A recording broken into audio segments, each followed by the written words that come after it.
Dear students, NEET Chemistry 2024 Solutions பார்க்குறோம். அதில் ஒரு கொஸ்டின் இன்றைக்கி டிஸ்கஸ் பண்ணுறேன். In which of the following process entropy increases? எந்த ப்ராசஸ்லலாம் என்ட்ரோபி இன்க்ரீஸ் ஆகுதுன்னு செக் பண்ணணும். ஸோ ஃபஸ்ட்டு ப்ராசஸ் என்னன்னு பாருங்கள்.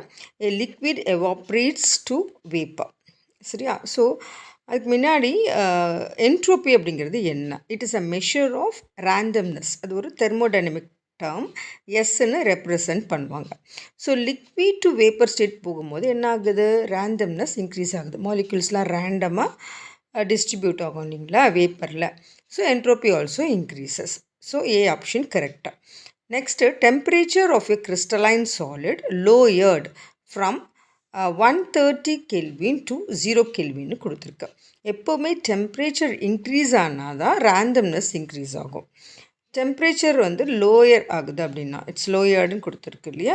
லோயர் ஆனாக்கா if temperature is decreasing then entropy also decreases. ரேண்டம்னஸும் உங்களுக்கு டிக்ரீஸ் ஆகும். அதனால் செகண்ட் ஆப்ஷன் அப்படின்னா செகண்ட் ப்ராசஸில் உங்களுக்கு ரேண்டம்னஸ் வந்து இன்க்ரீஸ் ஆகலை, என்ட்ரோபி இன்க்ரீஸ் ஆகலை. ஸோ பி வந்து உங்களுக்கு வராது.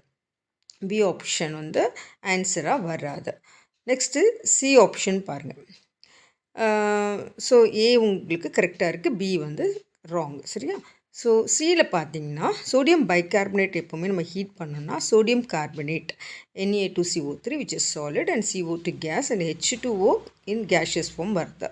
ஸோ சாலிட் டு கேஸ் ஒரு கன்வெர்ட் ஆகுது அப்படின்னா சாலிட்லேருந்து கேஸ் ரிலீஸ் ஆகுதுனாலும் உங்களுக்கு வந்து ரேண்டம்னஸ் இன்க்ரீஸ் ஆகும், என்ட்ரோபி இன்க்ரீஸ் ஆகும். நெக்ஸ்ட்டு லாஸ்ட் ஆப்ஷன் குளோரின் வந்து கேஸ், இதிலிருந்து chlorine atom in the gaseous form வருது. So 1 mole of chlorine gets converted to 2 mole. So இந்த மாதிரி number of moles of gas increase ஆகுதுன்னா randomness increase ஆகும். So A and then C, A, C, D இது மூணு ப்ராசஸ்லேயும் randomness increase ஆகுது. Entropy also increases.